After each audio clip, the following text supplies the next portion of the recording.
igreja que você congrega pode ser um pedaço do céu. O lugar onde você está pode ser um pedaço do céu. Porque ainda nós não estamos na eternidade, mas nós podemos antecipar o céu na terra e viver dias de milagres nas nossas vidas, amém? Então o reino de Deus ele vai ser estabelecido por completo quando Cristo vier buscar a sua igreja. Mas até que isso aconteça, nós podemos e nós devemos atrair o céu na terra. Nós podemos e devemos atrair a presença de Deus para este lugar. Quando nós oramos, vem o teu reino, nós estamos clamando para que Deus traga a sua presença transformadora aqui e agora.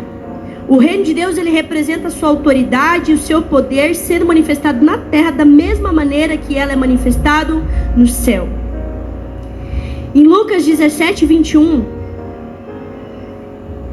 nós vamos ver Jesus falando para os seus discípulos assim, ó.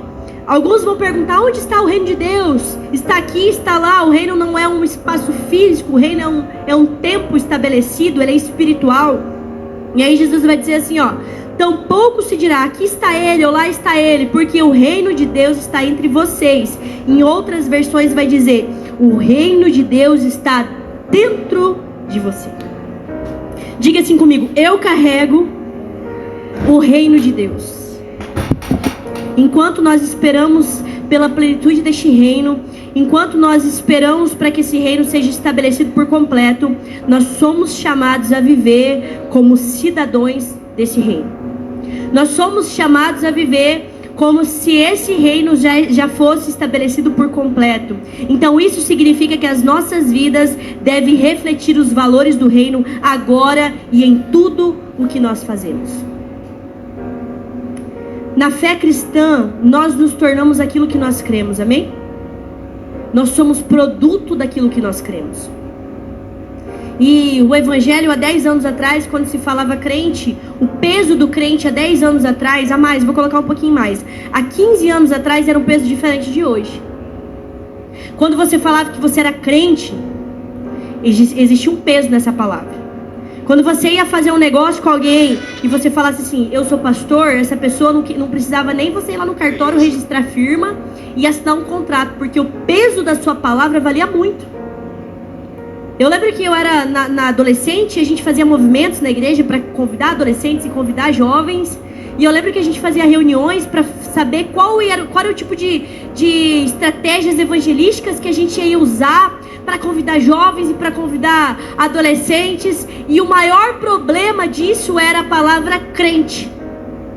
Porque quando você falava assim, vamos lá na minha igreja, é de crente, então não vou não. E eu lembro que tinha um menino que falava assim, pastor, nós temos que mudar essa palavra crente. Esse crente aí é um problema. Quando a gente fala crente, as pessoas já não querem ir. Porque era algo sério. Porque existia um peso. Porque não era comum. A pessoa que era crente, ela é crente de verdade. E hoje em dia, nós temos os católicos não protestantes que fala, né? E hoje em dia a gente tem os crentes não protestantes. Hoje em dia a pessoa ouve a rádio, ora e acha que é crente. Hoje em dia a pessoa segue o Thiago Brunet e já acha que é crente.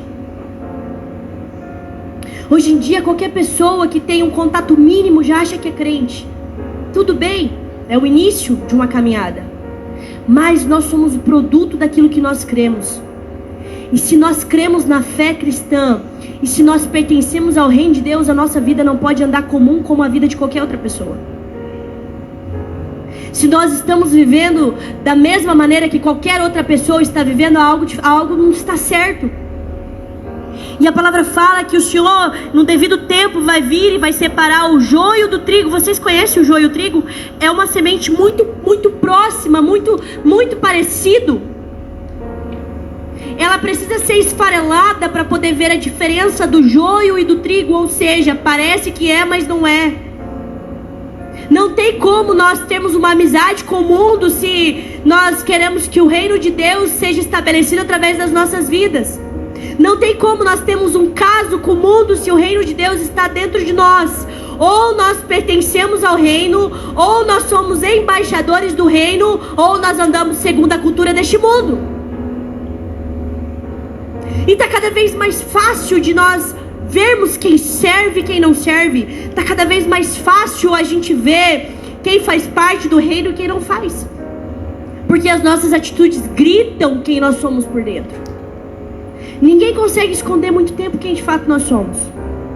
E a palavra de Deus vai falar assim, ó: o reino de Deus não consiste em comida, em bebida, mas em amor, em justiça e paz no Espírito. Ou seja, o que consiste no reino de Deus? Consiste em paz.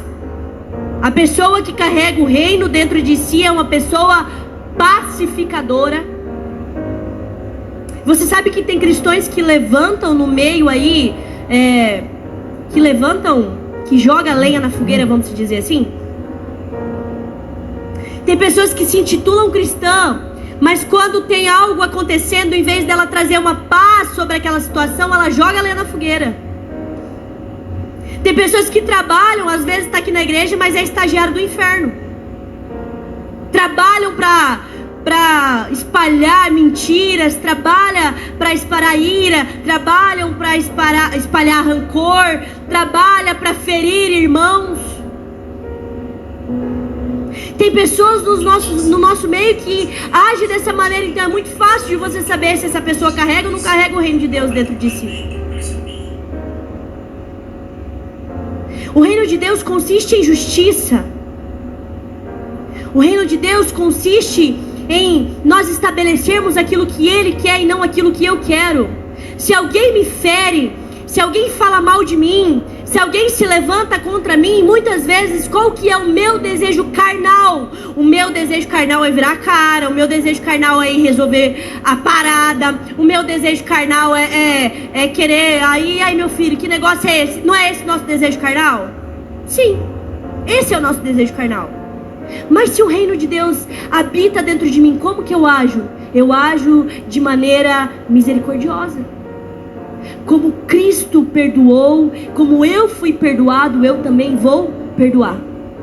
Mas nós vivemos como aquele servo que foi perdoado de uma grande dívida, mas não pôde perdoar uma dívida menor.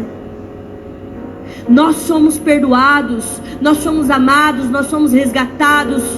Mas quando o nosso irmão do lado que peca, aos nossos olhos, peca um pouco mais do que eu, porque diante de Deus não existe diferença de pecado.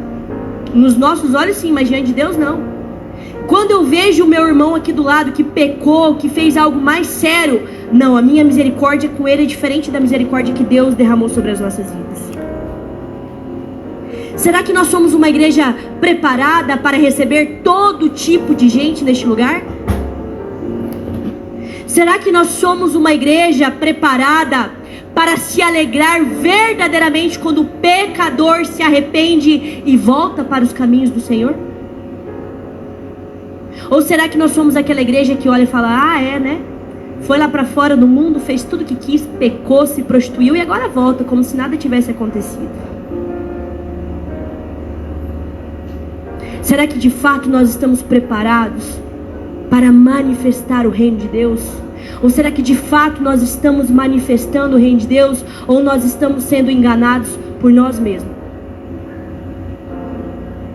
Quantas vezes, queridos, eu fui uma dessas pessoas que estava sentado na igreja e quando o irmãozinho vinha uma vez, se reconciliava com Jesus, vinha 2 vezes, se reconciliava com Jesus, vinha 3 vezes, se reconciliava com Jesus, olhava e falava, não vai parar de ser sem vergonha mesmo. Esse era o meu papel? Esse era o meu papel? Não é nosso papel. A justiça não é nossa, a justiça é dele.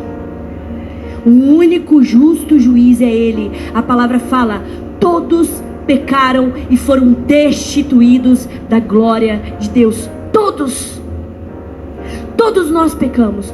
Todos nós precisamos nos arrepender diariamente. Todos nós precisamos do perdão de Cristo diariamente. O meu irmão não é melhor e não é pior do que eu. O meu papel é amar e ajudar com que essa pessoa seja resgatada. Porque o desejo de Deus é que todos conheçam a sua glória. O desejo de Deus é que todos sejam salvos. O desejo de Deus é que todos abandonem o pecado e possam juntamente conosco manifestar o seu reino.